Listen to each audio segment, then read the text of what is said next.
إلا الله لا إله إلا الله لا إله إلا الله محمد رسول الله محمد رسول الله أرجو رضاك يا الله أنت الرحيم يا هبني عطاك يا الله أنت الكريم منك العطاء يا الله أنت العظيم يا الله فيك الرجاء يا الله أنت الحليم. الحمد للہ وکفا وسلام علی عبادہ الذین اصطفیٰ اما بعد. ناظرین کرام، حدیث جبریل، نبی پاک صلی اللہ علیہ وآلہ وسلم کے پاس جبریل علیہ السلام کا انسانی شکل میں تشریف لانا اور دین کے بارے میں چند بنیادی سوالات کرنا، اور پھر نبی پاک صلی اللہ علیہ وآلہ وسلم کا اس کے بارے میں یہ ارشاد فرمانا کہ یہ جبریل علیہ السلام تھے اور آپ کو آپ کا دین سکھانے کے لیے آئے تھے. یہ ہمارا موضوع چل رہا ہے گزشتہ کئی پروگرامات سے، اور اس حدیث جبریل کے ذیل میں آج کا ہمارا موضوع ہے خشوع و خضوع، اقامت صلاۃ کا لازمی تقاضا. چونکہ اقامت صلاۃ کی بات ہے اور نبی کریم صلی اللہ علیہ وآلہ وسلم کا جو فرمان ہے وہ تقیم الصلاۃ سے تعلق رکھتا ہے، اور اسی طرح جو نبی کریم صلی اللہ علیہ وآلہ وسلم کی دیگر احادیث ہیں جس میں آپ نے اسلام کی 5 بنیادیں ارشاد فرمائی ہیں، بنی الاسلام علی 5، اس میں بھی اقام الصلاۃ کا ذکر ہے کہ نماز قائم کرے. قرآن پاک کے اندر بھی اقیم الصلاۃ، صلوا الصلاۃ، یا صلو کا حکم نہیں ہے بلکہ حکم ہے اقیم الصلاۃ، صلاۃ کو قائم کریں. تو بہت ساری چیزیں نماز کے قائم کرنے کی بنیادی شرائط میں سے ہیں، اس کی بہت سی تفصیلات ہیں، لیکن ایک لازمی تقاضا جس کو خشوع اور خضوع کہا جاتا ہے، یہ لازمی تقاضا اس لیے ہے کہ اس کے بغیر اقامت صلاۃ کا فریضہ مکمل ہو ہی نہیں سکتا. یہ لازمی تقاضا ہے. اسی طرح حالت اسلام میں ہونا یہ بھی نماز کے لیے بنیادی شرط ہے. اسی طرح عقل موجود ہونا، یعنی کوئی شخص جو ہے وہ مخبوط الحواس نہ ہو اور فاتر العقل نہ ہو، جس شخص کو سمجھ بوجھ اور شعور پورا نہ ہو، یہ بھی شعور پورا ہونا بھی نماز کے لیے بنیادی شرط ہے. اسی طرح ناظرین کرام، تمیز، یعنی برائی اور بھلائی میں کوئی شخص تمیز کر سکے، یہ بھی نماز کی بنیادی شرائط میں سے ہے. کوئی شخص اگر وضو نہیں کرتا تو اس کی نماز پوری نہیں ہوگی، یہ بھی اقامت صلاۃ کی لازمی شرائط ہے. پھر ناظرین کرام، طہارت اور پاکیزگی پوری طرح سے حاصل کی ہوئی ہو. ہم لوگ غسل کر لیتے ہیں، نہا لیتے ہیں، اس سے صفائی حاصل ہو جاتی ہے، لیکن اگر وہ شریعت کے مطابق نبی کریم صلی اللہ علیہ وآلہ وسلم کے اسوہ کے مطابق باقاعدہ پاکی حاصل کرنے کے لیے غسل نہیں کیا جائے گا تو اس وقت تک پاکی حاصل نہیں ہوگی. یعنی صفائی حاصل ہو جائے گی، پاکی اور طہارت حاصل نہیں ہوگی. جبکہ نماز کا بنیادی تقاضا، اقامت صلاۃ کا بنیادی تقاضا وہ طہارت ہے، وہ صفائی تو ہے ہی. الطہور شطر الایمان، کہ ظاہری صفائی بھی ہونی ہے، باطنی صفائی بھی ہونی ہے، اور اس میں طہارت کے وہ تقاضے پورے کرنا ضروری ہیں جو نبی کریم صلی اللہ علیہ وآلہ وسلم نے جو حد سے اکبر اور حد سے اصغر، بڑی ناپاکی اور چھوٹی ناپاکی سے باہر آنے کے لیے اور اس سے نجات پانے کے لیے جو طریقہ کار بتائے ہیں اسی کو ملحوظ رکھنا پڑے گا. پھر ناظرین کرام، اس کے علاوہ جو سطر کا چھپانا ہے یہ بھی نماز کی بنیادی شرائط میں سے ہے، اور قبلہ روح ہو کے نماز پڑھنا یہ بھی نماز کی بنیادی شرائط میں سے ہے. یہ میں نے اس لیے عرض کیا کہ یہ ان تمام شرائط کو بھی آپ نماز کے لیے، اقامت صلاۃ کے لیے لازماً اس کا اہتمام کریں گے. لیکن خشوع اور خضوع تو ایک ایسی چیز ہے کہ اس کا عام طور پر اہتمام نہیں ہوتا. ظاہری شرائط کا اہتمام ہم کر لیتے ہیں، خشوع اور خضوع کا اہتمام نہیں ہوتا، جبکہ یہ اسی طرح نماز کا اور اقامت صلاۃ کا لازمی تقاضا ہے جس طرح سے دیگر بنیادی تقاضے ہیں. خشوع کیا ہوتا ہے؟ اس کے لیے ناظرین کرام ایک لفظ استعمال ہوتا ہے خضوع بھی. اسی طرح عربی زبان میں اس کا ایک اور لفظ ہے جس کو تواضع کہتے ہیں.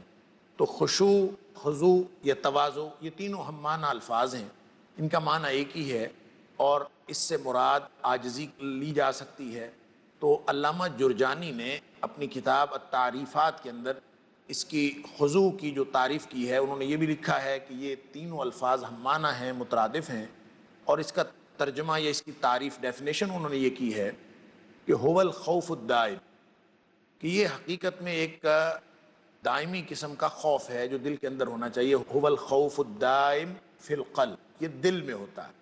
اور ساتھ ہی اس کی تعریف کو آگے بڑھاتے ہوئے وہ فرماتے ہیں وَهُوَ التَّوَاضُعُ لِلَّهِ، اور یہ اللہ کے لیے جھک جانا ہے، عاجزی اختیار کرنا ہے، بِقَلْبِهِ وَجَوَارِحِهِ، یعنی کوئی شخص جو ہے اپنے دل سے یعنی باطنی کیفیات بھی اللہ کے سامنے عاجزی کے جذبے کے ساتھ جھکا دے، اور ظاہری جو اس کے اعضاء اور جوارح ہیں وہ بھی اللہ کے سامنے جھکا دے. اس کو کہتے ہیں خشوع اور خضوع، یعنی باطنی اور ظاہری طور پر اپنی ساری صلاحیتیں اور اپنی ساری ایبلٹیز اللہ تعالیٰ کے سامنے جھکا دینا. بلکہ یوں کہنا چاہیے کہ خوف اور محبت کے جذبے کے تحت، یعنی ایک ایسی عاجزی کو خشوع و خضوع کہا جاتا ہے جو خوف اور محبت کا مجموعہ، دل کے اندر شدید قسم کا خوف اللہ کے عذابوں کا ہو، اللہ کی ناراضگی کا ہو، اور دل کے اندر شدید محبت اللہ تعالیٰ کے انعامات کی اور اللہ تعالیٰ کی رضامندی کی ہو. اگر یہ کیفیت موجود ہو تو اس کو خشوع اور خضوع کہتے ہیں. ناظرین کرام، تقویٰ کی ایک اصطلاح آپ نے سنی ہوگی، اس کا مفہوم بھی اس کے قریب تر ہی ہے.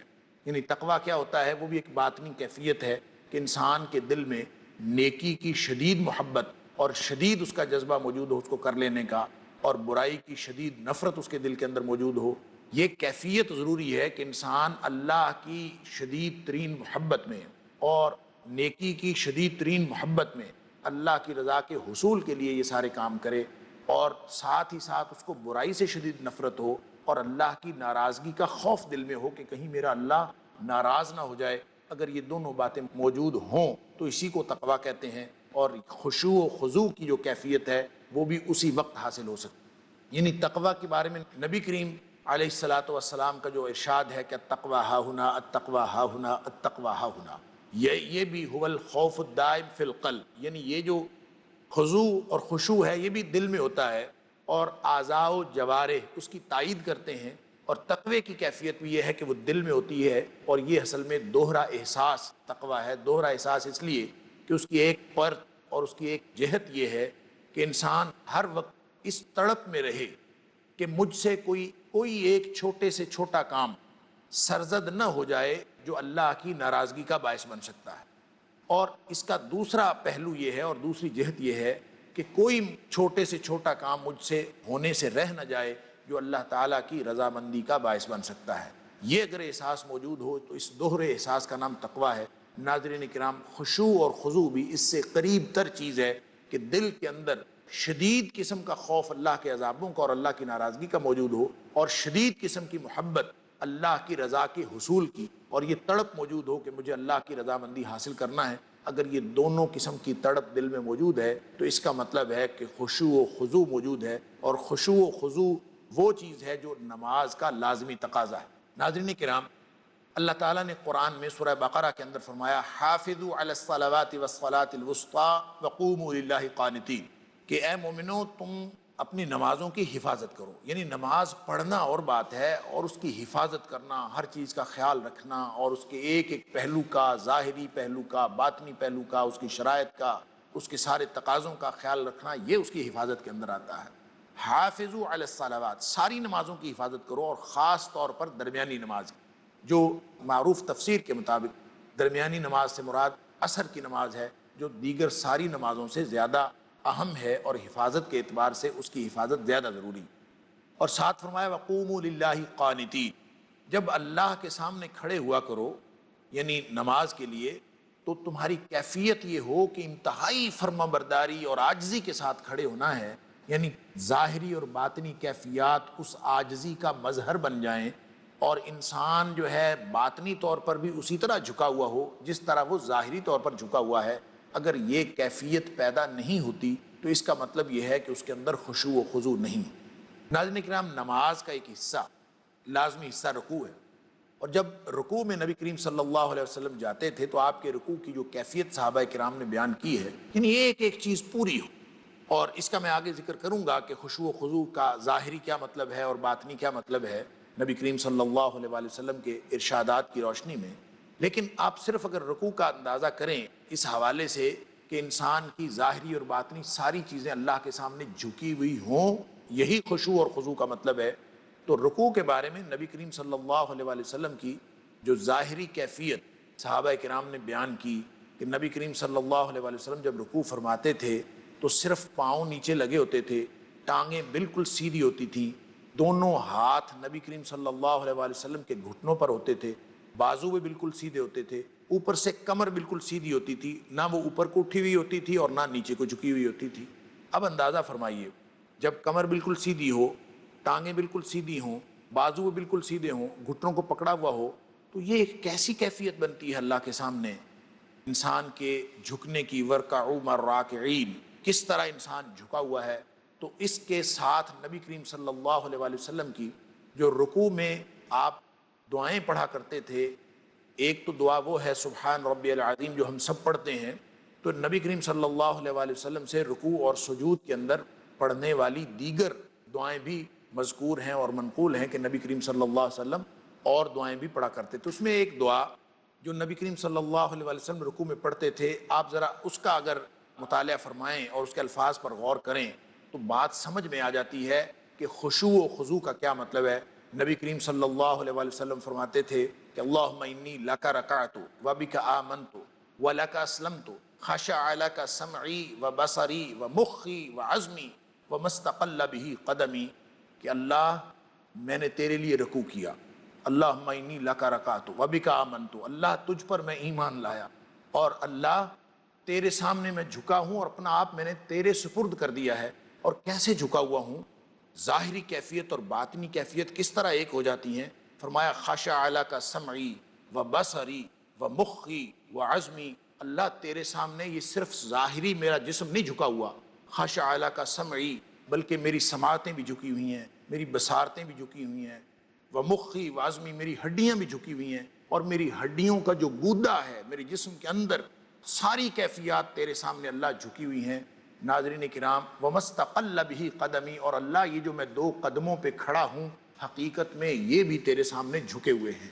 یہ کیفیت باطنی ہوتی ہے، اور ظاہری رکوع کی کیفیت میں نے عرض کی نبی پاک صلی اللہ علیہ وآلہ وسلم کی۔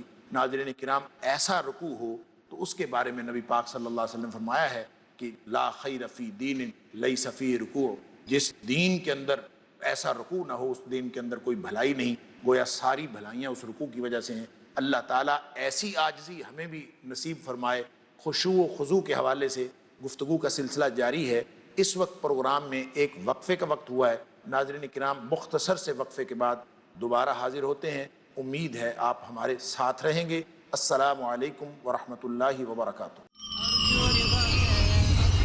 أنت الرحيم يا اللهم صل على احادیث نبوی صلی اللہ علیہ وسلم۔ حضرت ابو ہریرہ رضی اللہ عنہ سے روایت ہے کہ اللہ کے رسول صلی اللہ علیہ وسلم نے بیان فرمایا، جو شخص لوگوں کا شکریہ ادا نہیں کرتا وہ اللہ کا بھی شکر گزار نہیں ہوتا۔ سنن ترمذی کتاب البر والصلہ باب نمبر 35 حدیث نمبر 1954۔ صحابہ جو تھے ایثار والے، کردار والے، اللہ پروردگار والے، ایثار و قربانی جن کا مذہب تھا، جن سے خوش رسول اللہ تھے، جن سے راضی رب تھا، شیخ رضا اللہ عبد الکریم، جو سچائی کے لیے جیتے اور اسی کے لیے مرتے تھے، جو صرف اور صرف اللہ سے ڈرتے تھے، ان کے بعد دنیا نے ان جیسا نہیں دیکھا۔ کیسی تھی صبح و شام صحابہ، دیکھیے مقام صحابہ، ہر پیر شام 4 بجے اور دوبارہ صبح 4:30 بجے انڈیا میں پیس ٹی وی اردو پر۔ He faces. My question is, I have 2 questions. He listens. My question is about the beard, about Imam Mahdi. What other people believe in. He answers. So number 1 is the help of Allah. He satisfies in the light of glorious Quran and authentic Hadith. If Allah helps you, believe me, you have to get success. Catch Dr. Zakir Then we have the next call, please. To get convincing and valid answers in Dial Dr. Zakir,